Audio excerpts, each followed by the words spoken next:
8:14 a.m. Lo que pasa ahora y se los contamos a esta hora en Recap Blue. Mucha atención porque el gobierno se ha comprometido a proteger la embajada de Estados Unidos en Bogotá. Esto luego de que se conociera una carta en la que la sede diplomática está alertando sobre posibles ataques en medio de las marchas y manifestaciones pro-Palestina que han sido convocadas para las próximas horas. Mateo Piñeros, ¿qué dice la carta y qué responden el presidente Gustavo Petro y el ministro del Interior Armando Benedetti frente a la solicitud que ha hecho Estados Unidos, muy preocupado por la seguridad de su embajada aquí sobre la calle 26 en Bogotá? El presidente Gustavo Petro aseguró que el gobierno está comprometido con garantizar la seguridad de la embajada de Estados Unidos en Colombia, lo anterior ante las movilizaciones que se realizarán este martes en Bogotá. Dice el presidente textualmente: el gobierno de Colombia protegerá la embajada de los Estados Unidos, pero permitirá el libre derecho a la expresión y reunión del pueblo colombiano. Le solicito a los manifestantes conservar las reglas de la paz. Mi posición es diferente a la del gobierno de Estados Unidos y nos atacan por ello, pero somos firmes ante los principios de nuestra Constitución. Fue lo que dijo el presidente Gustavo Petro.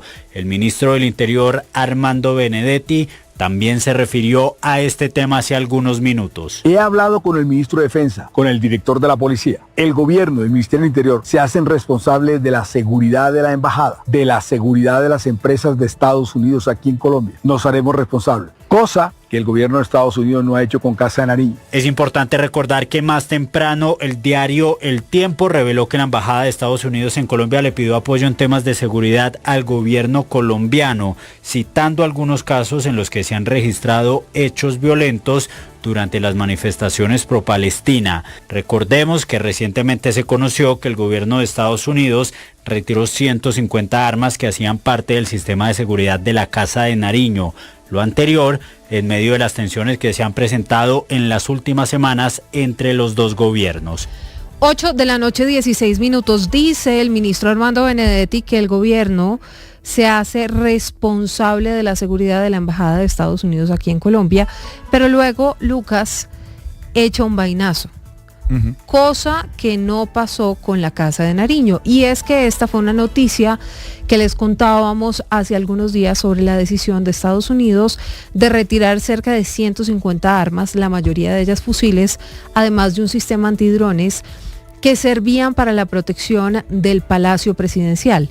Incluso el presidente Gustavo Petro el viernes decía que el palacio había quedado desarmado y que ya él iba a ver cómo se iba a defender. Sí.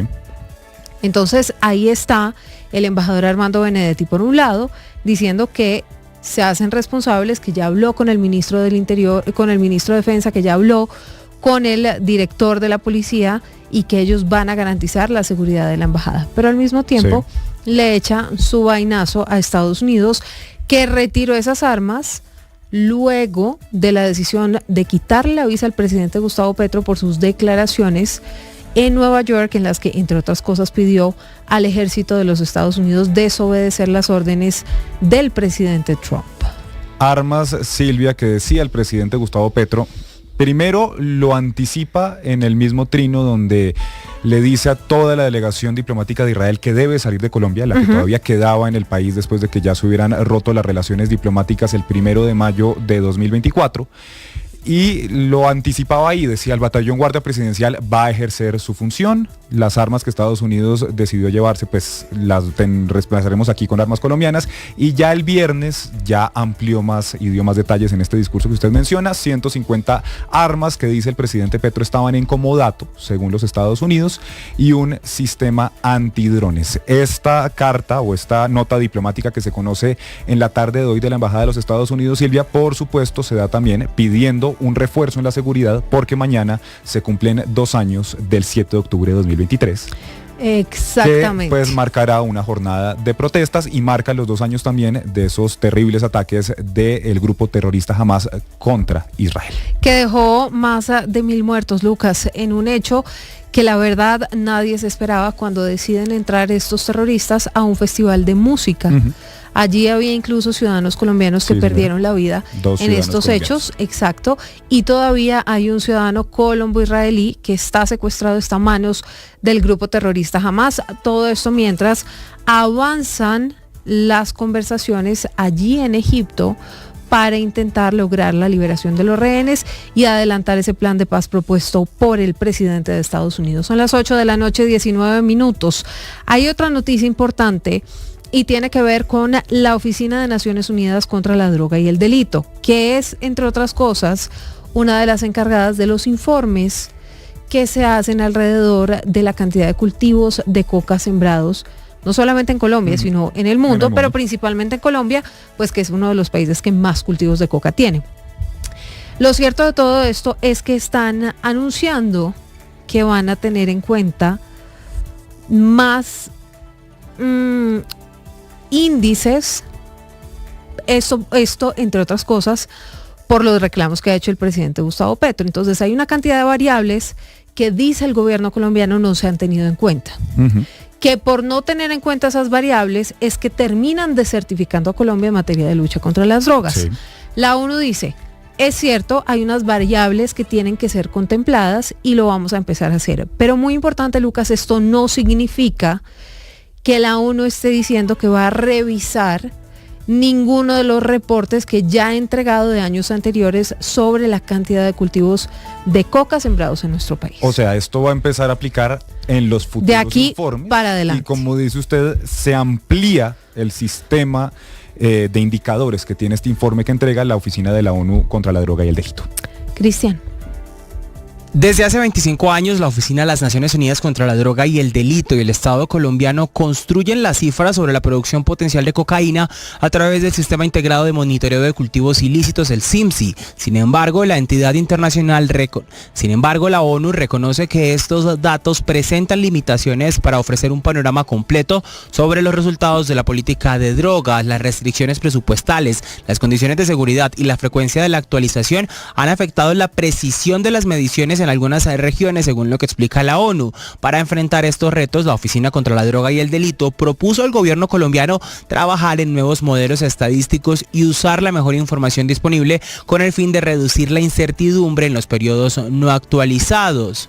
De acuerdo con la organización, los cambios en la dinámica del narcotráfico y la necesidad de medir de forma más integral los avances del país exigen ampliar el sistema de indicadores. Este anuncio de la Oficina de las Naciones Unidas contra la Droga y el Delito llega en medio de la reciente desertificación de Colombia por parte de los Estados Unidos en materia de lucha contra las drogas. 8:22, Cristian, gracias. Y en el departamento de Antioquia fueron capturados una funcionaria del área metropolitana y el jefe del Cuerpo de Bomberos de Itagüí por el presunto direccionamiento de contratos durante la administración de Daniel Quintero en Medellín. Según la Fiscalía, en 6 procesos se habrían apropiado de casi 2.500 millones de pesos. Danilo Arias. En las últimas horas, la Fiscalía y la Unidad Anticorrupción de la DIJÍN en operativos llevados a cabo en Medellín y el municipio de San Luis capturaron a 3 funcionarios implicados en presuntas irregularidades en 6 contratos suscritos durante 2020 y 2023 entre el área metropolitana del Valle de Aburrá y el Cuerpo de Bomberos de Itagüí. Se trata de María Yané Rúa García, quien fungió como supervisora de dichos contratos interadministrativos,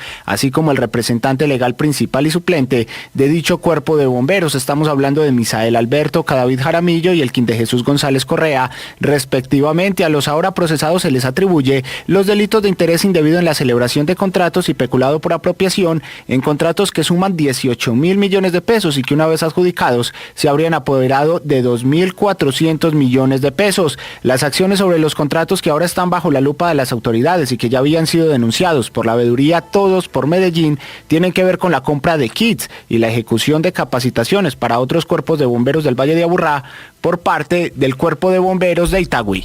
El Hospital San Rafael de Bogotá está anunciando que la renuncia de varios de sus especialistas se obedece al cambio en el modelo de contratación que implementaron por la crisis financiera del sector de la salud.